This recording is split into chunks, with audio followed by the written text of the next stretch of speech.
The floodlights came on without warning. I was still inside the projection booth when the perimeter of the Whitlock limelight went white, the kind of white that means machinery is coming.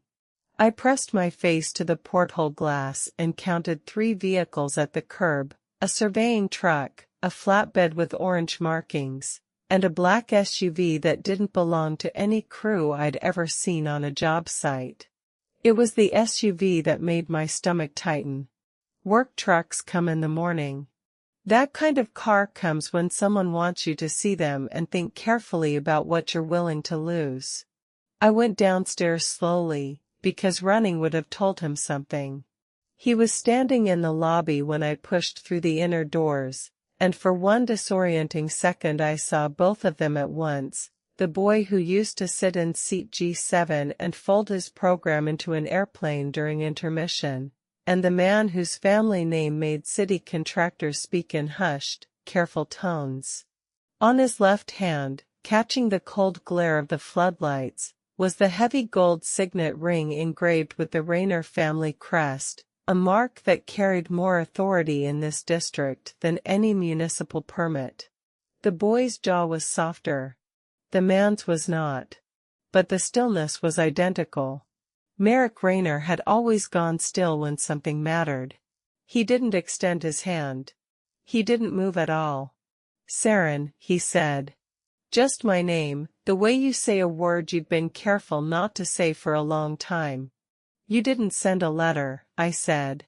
"Your firm sent a letter." "I know. Rainer Strategic Acquisitions. You didn't even put your first name on it." Something moved at the corner of his mouth, but it didn't become a smile. His eyes flicked down to my hands, noticing the faint lavender paint smudge on my right thumb, the exact spot I used to stain when painting frames at 16. "I didn't come back for the building," he said. I wanted to ask him what that meant. I didn't, because behind me, somewhere in the walls I'd been patching and repainting and rewiring for 14 months, an old film reel had started playing in the upper booth. I'd left the projector running during my inventory, the way I always did when I worked late, because the sound of film moving through a gate is the closest thing I have to silence. The audio reached us through the ventilation slots, tinny and warm, and beneath the orchestra swell of whatever 1962 print I'd threaded that night, I heard something that was not the score. A voice. Young and careful and unmistakably his. Marek's eyes went to the ceiling, and for the first time since he'd walked through my door, he looked like something had surprised him. "Don't touch that reel until I can explain," he said. "You have about 40 seconds before I go back upstairs." He said nothing, which told me that 40 seconds was not going to be enough, and that whatever was on that film had been waiting there a great deal longer than I had. "Here's what you need to understand before any of the rest of this makes sense. I run a failing theater in a neighborhood that has been trying to gentrify itself for 11 years without quite managing it. I inherited it from my grandmother 8 months after she died, because my older brother Pelham didn't want it, and because the only lawyer in our family's orbit was also the one who wrote the will, and he had known my grandmother long enough to know which of her grandchildren actually showed up.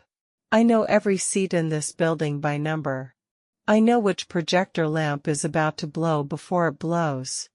I know how to read a film, the real kind, on a reel, where the splices and scratches tell you what the distributor was afraid to leave in, and I know how to read people the same way. What's been cut? Where someone flinched before the edit. What I did not know, standing in my lobby at midnight with demolition lights flooding through the transom windows, was whether I was about to lose the only place I had ever managed to keep. I had about 20 creditors, one outstanding preservation grant application, and a past that had just walked through my front door. Stay with me. This is the part where it gets complicated, and where I had to decide whether cold was the same thing as safe. My grandmother left me the limelight because she believed I loved it. She was right, But she also left me the debt, the deferred maintenance, the city's pending reclassification of the building's zoning status, and the knowledge that the preservation fund she'd spent 30 years building had been, at some point in the recent past, significantly drained. The theater ran 2 shows a week, repertory on Fridays, community matinee on Sundays. We sold maybe 60% capacity on a good night. I paid my one part-time employee, Dolores, who handled ticketing and had opinions about every film I programmed, before I paid myself. I had not paid myself in 6 weeks. The preservation fund was supposed to have covered at least 2 years of operating shortfall. When I asked Fitch, the accountant my grandmother had used, a man who smelled of old paper and seemed genuinely sad about all of it, he showed me the disbursement records. The money had moved through a series of what the paperwork called program administration fees to an entity called Horizon Arts Infrastructure Partners. Horizon did not have a website. Horizon did not appear to have ever held an event. What it did have, when I traced the registered agent through 3 layers of LLCs, was a connection to a political consulting firm run, until roughly 18 months ago, by a man named Douglas Pelham. Douglas Pelham was Callum's former campaign manager. He was also the man who had called me 2 weeks after the acquisition letter arrived to tell me that Marek Rainer was dangerous, that his family had mob-adjacent history that went back further than either of us wanted to know, and that I should seriously consider the offer. I had thanked him politely and not called him back. The surveying crew was gone by 6 in the morning. I knew because I'd slept on the lobby couch, not the first time, and when I opened the front doors at dawn, only a single clean dark car remained parked across the street. The driver looked up when I stepped out, acknowledged me with a short nod, and returned to his phone. Not threatening. Just present. The city inspector scheduled to arrive at 9, for the 4th structural compliance assessment in 14 months, a frequency I'd learned was not standard, called at 8:40 to postpone. She said there had been a supplementary submission to her office overnight and she needed to review it. She sounded the way people sound when a situation has become more complicated than they were told it would be. I asked Dolores to pull the records from the last 3 inspector visits and keep them somewhere I could reach them quickly. Marek arrived at 10. He came alone, no crew, no visible lawyer. Same dark jacket as the night before. He carried one thing, a flat archival case, gray plastic with foam interior, about 18 inches long. I knew exactly what fit in a case that size. I kept the ticket window between us. The survey crew left, I said. I asked them to pause. You asked. I said it flatly.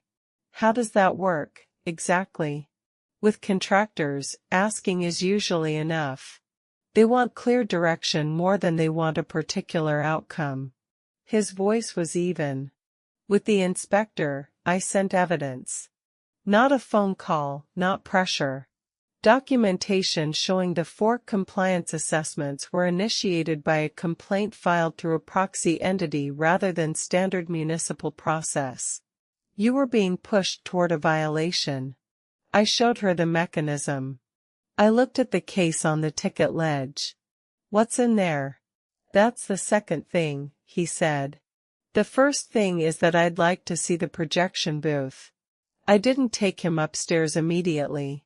I walked him through the house first, watching him do what people always do in old theaters, look up. The Limelight's original plasterwork ceiling, garlands and medallions, water-stained in 2 places but intact. He looked at it the way you look at something you were afraid might not still be there. He moved to the center section without direction and sat down in G7. I stayed in the aisle. We saw Hiroshima Mon Amour from here, he said. You fell asleep. I was 16. I didn't fall asleep, I was processing. You were asleep. Your head went onto my shoulder in the second reel and you made a sound. That was processing. Something shifted in his face, quieter than the almost smile from the night before, something that cost him something to let me see. You hated it, he said. I was ambivalent about the pacing. You told my mother it was about war and forgetting, and you didn't understand why forgetting required that many close-up shots. Your mother agreed with me. He looked down at his hands resting open on the armrests. Most people in a conversation keep their hands occupied, closed, moving. He kept his open. She thought Renee was in love with his own grief, he said, and the whole thing was an argument for moving on instead of a portrait of why it's impossible. He paused. She was probably right. Marek's mother had died 4 years ago. I'd found this in a newspaper archive while researching the acquisition. The obituary had been 3 lines. I didn't say I was sorry, because he hadn't told me she was dead and I wasn't supposed to know. The film you threaded last night, he said. Vertigo. A 35mm print my grandmother acquired in 1989. He nodded slowly. And the reel? Yes, I said. The reel. He opened the archival case on the projection room table. Inside, nested in foam, was a single film canister labeled in my grandmother's handwriting, V.R4, hold. Reel 4. The 4th reel of Vertigo. Missing from our collection since before my grandmother died, since, I now understood, the week of February 14th, 11 years ago. The week Marek Rainer had vanished from my life with no explanation. I didn't touch it. Where has this been? I said. With me. He said it the way you say something you've already finished making peace with. I took it the night I left. I needed a reason to come back that could survive 11 years. Something that belonged here and couldn't be replaced. A reason. Or a guarantee. Depending on how the 11 years went. I thought about every time I'd noticed that gap in the collection, written missing, R4 in the log, searched in the wrong places. I'd assumed it was lost in a move, damaged, borrowed. I had never considered it had been taken deliberately, by someone who intended to return it. Play it, I said. There's something in the audio you need to know about first. Play it. Then explain. He threaded it.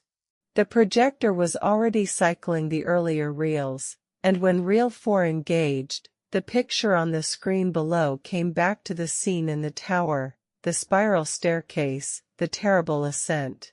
Herman's score filled the booth through the monitor speaker, the strings rising in that particular way that means everything is about to go wrong and the protagonist cannot stop it. And then, beneath the strings, if you knew what to listen for, a voice. 17, maybe 18, talking quickly in the tone of someone making a record because they don't trust anyone else to keep it. Marek's voice, younger, the slight accent more present then, naming names. Naming the theater.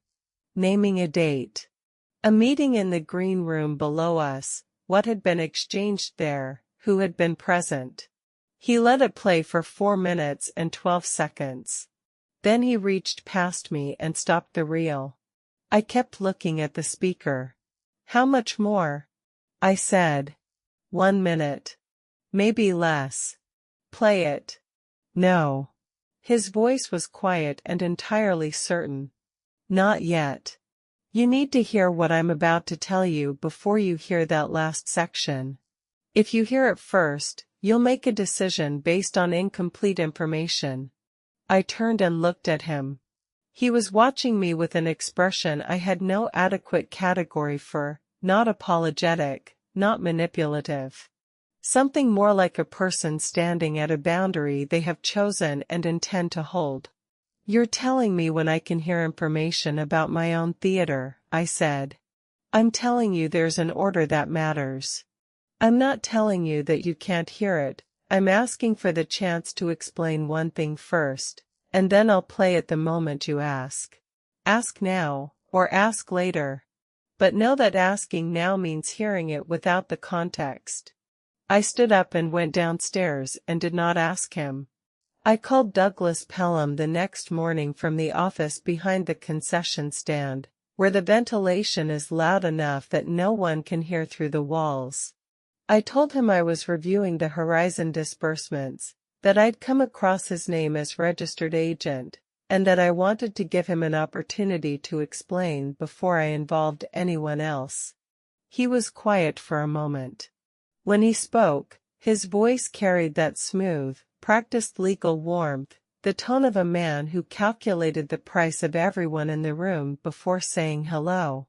"Saren, my dear," Douglas said softly, "Horizon was a legitimate program administration vehicle. The fees were standard for grant management at that scale.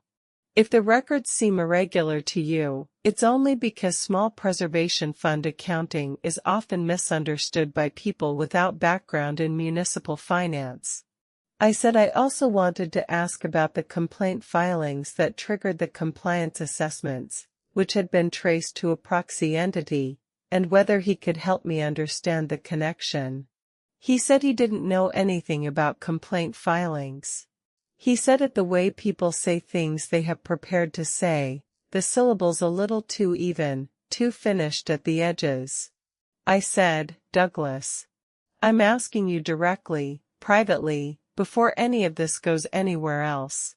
If there's something you need to tell me, now is the moment." He said he appreciated the call and that I should feel free to reach out to his attorney if I had formal concerns. I hung up and sat for a moment. Then I went to find Marek. I found him in the house, not in G7 but standing at the back of the orchestra, looking at the stage. He turned when he heard me.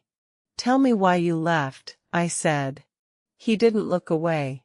My father's people had been using this building for about 18 months before anyone identified it. The green room, the loading dock, occasionally the office. My father was not a legitimate businessman. You knew some of that. Not all.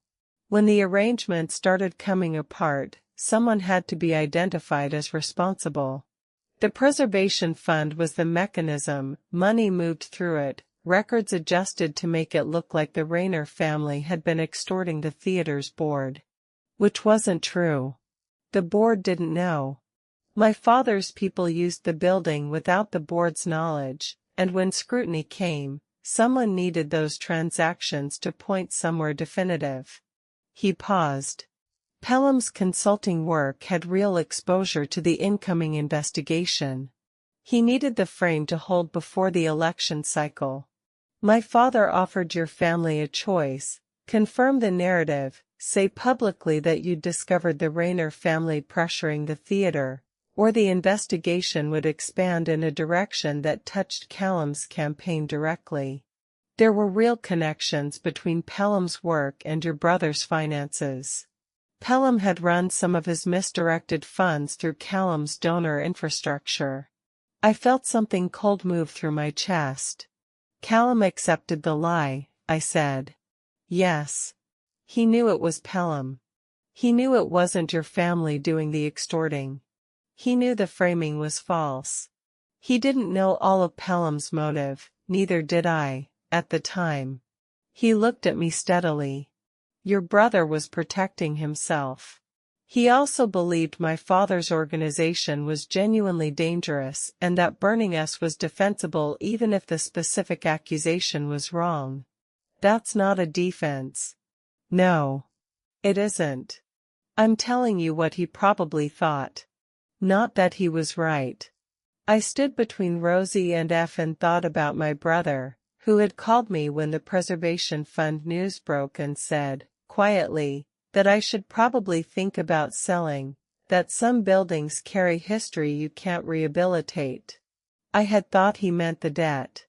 You left because your father told you to, I said. I left because staying would have accelerated every dangerous thing that was coming. My father was not a man you argued with about operational decisions. I was 18. He paused. I left because I didn't want you anywhere near what was going to happen next. That doesn't make it the right choice. I've known for a long time that it wasn't. I'm telling you the true reason, not asking you to agree with it. The Friday screening was The Third Man, Orson Welles, Vienna, a man who lets his friend believe him dead because it's more convenient than the truth. I'd been programming it for 2 months before I understood why it felt so appropriate. 43 people in the house. Good for us. 20 minutes into the second reel, the side fire door opened and stayed open. Cold air came through. The lobby lights came on at full brightness, bleeding under the interior doors, washing out the picture. People turned in their seats. Dolores appeared at my shoulder. Someone's in the alley. And Fitch is in the lobby, says he needs to speak with you about the preservation fund. Fitch had never come to the building in 14 months. In the lobby, Fitch stood by the concession counter looking genuinely wretched, his most honest expression.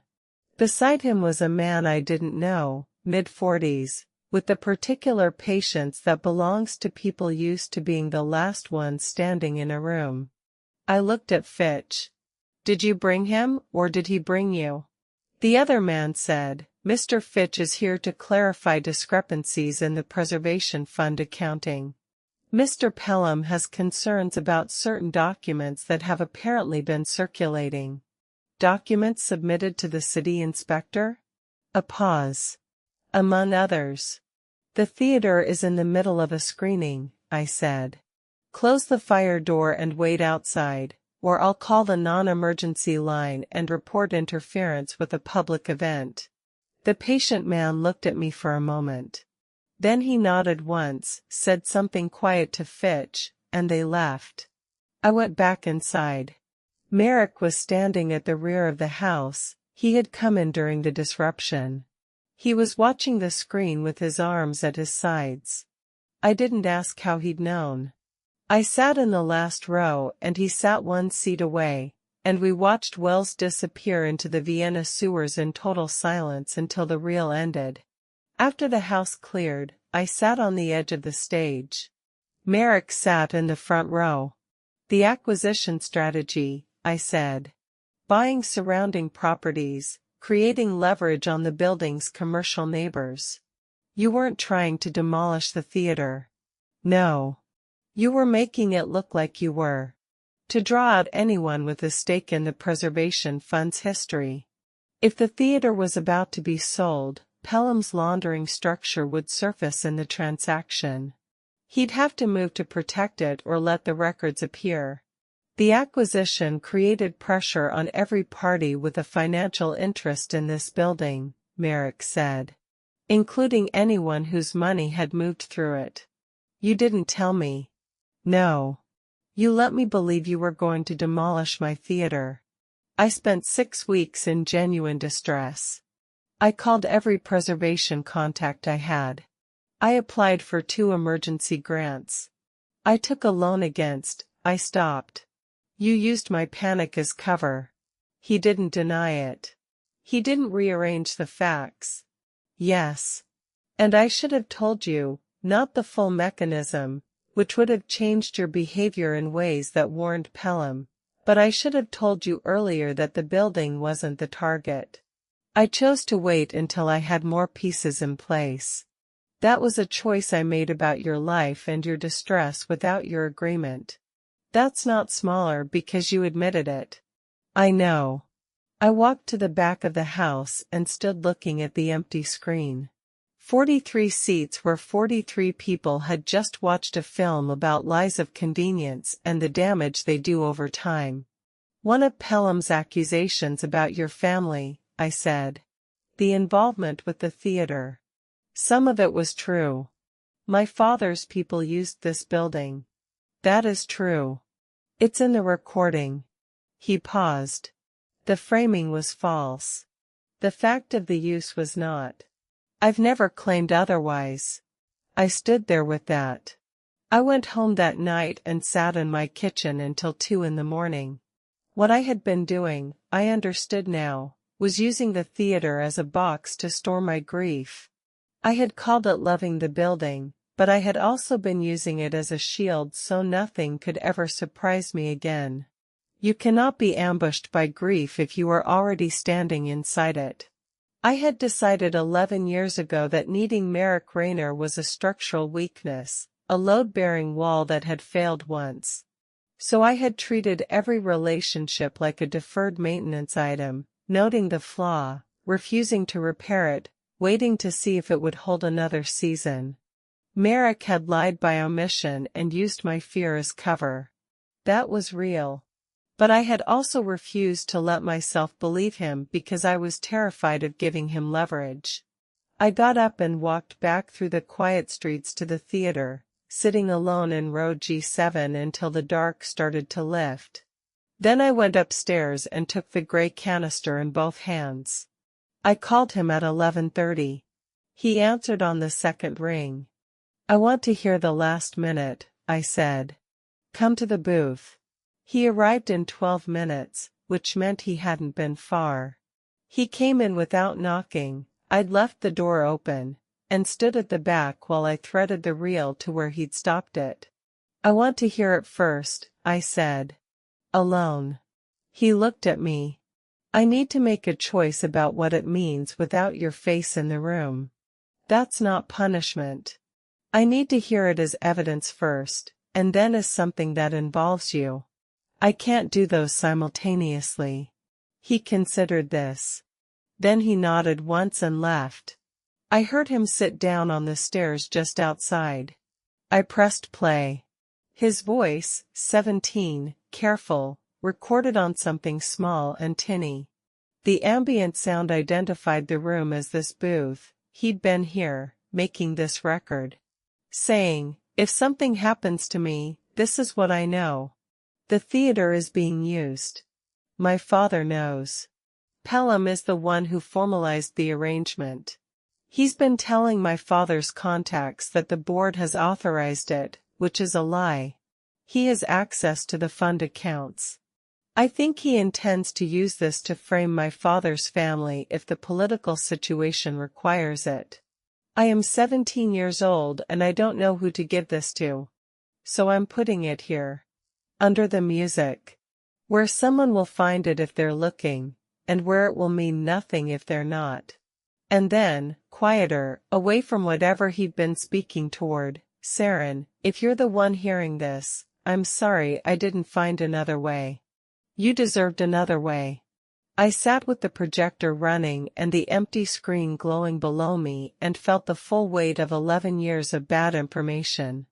The years spent believing I'd been abandoned because I wasn't worth staying for.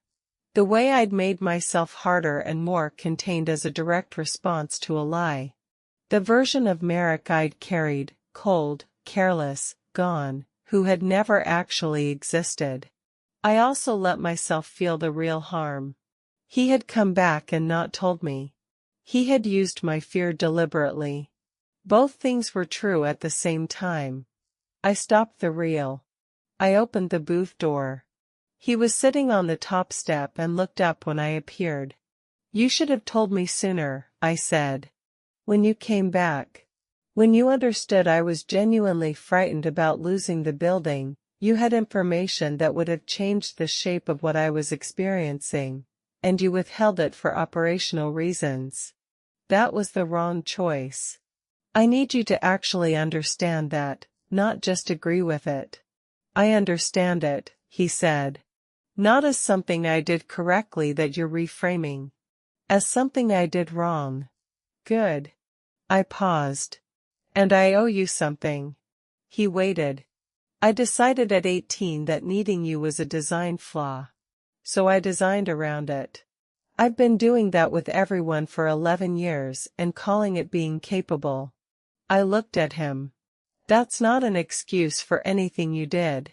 I just want to be accurate. You didn't only leave me.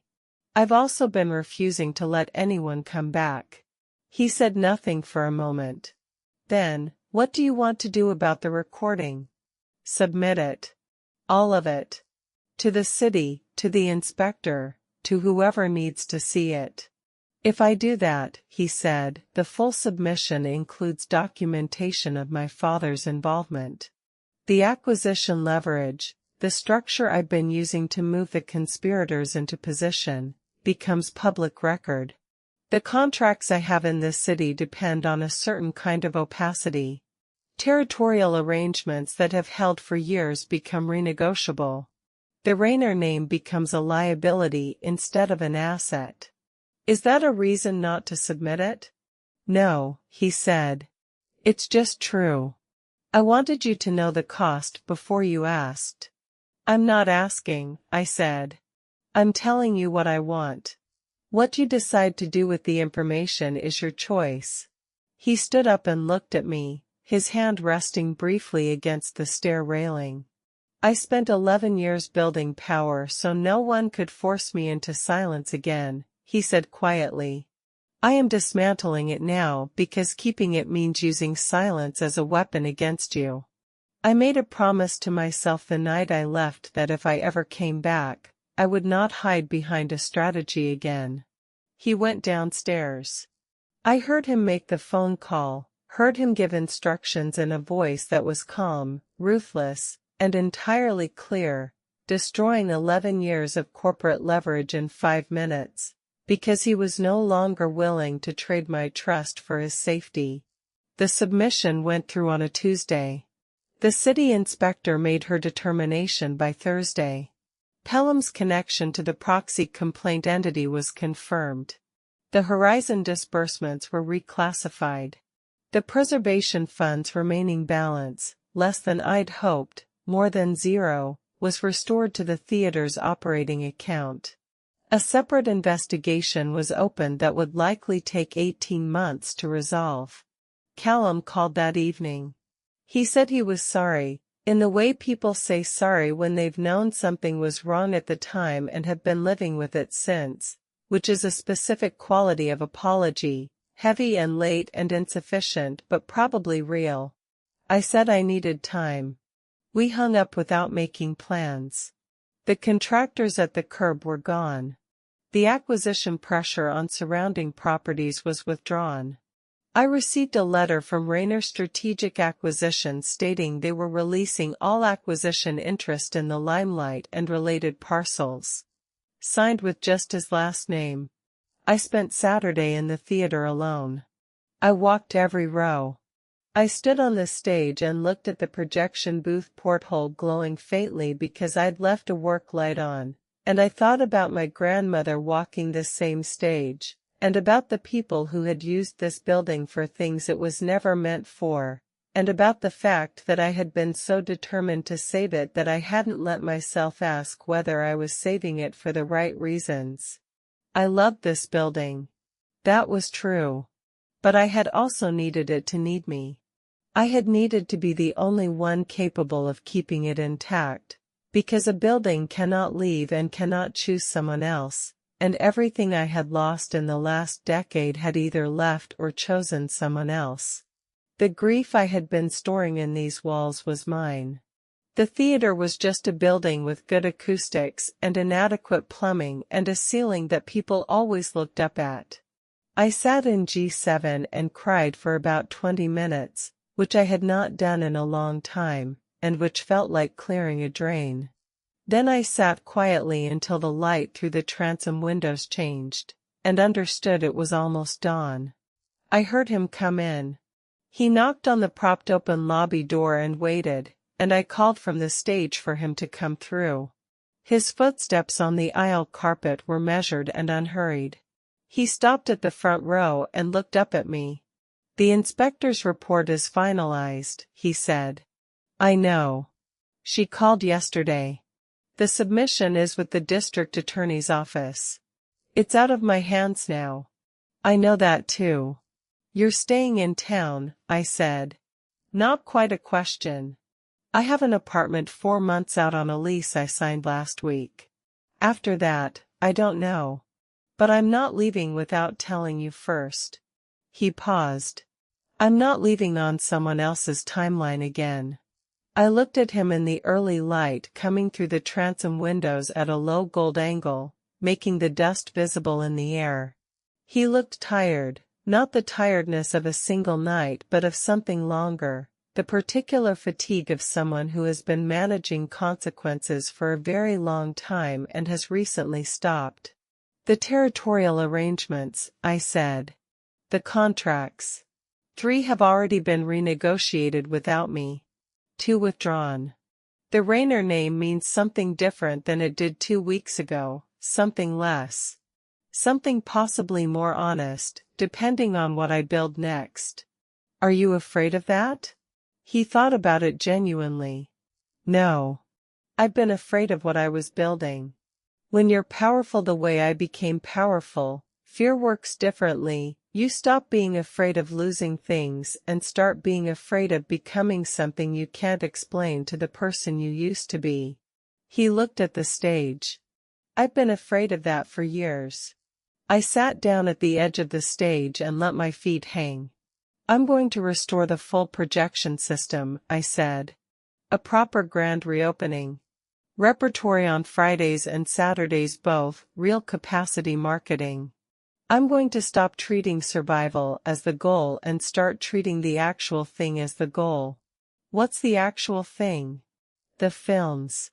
The room. The people sitting in the dark together watching something true. I looked at the house. I've been so busy keeping this building alive that I forgot it's only worth keeping alive because of what happens inside it. He was quiet for a moment. Then, which seat do you want me to take for the first restored screening? There it was, not an apology, not a declaration, not a request for absolution. Just a question that meant, I intend to be here. I am asking for a specific place. I am not assuming I have one. I could feel how much I wanted to deflect. To keep the answer provisional and protected, to leave myself a way out. I sat with that impulse and identified it clearly, not caution, not wisdom. Just the old habit of refusing to let anyone have a seat so they couldn't leave it. G7, I said.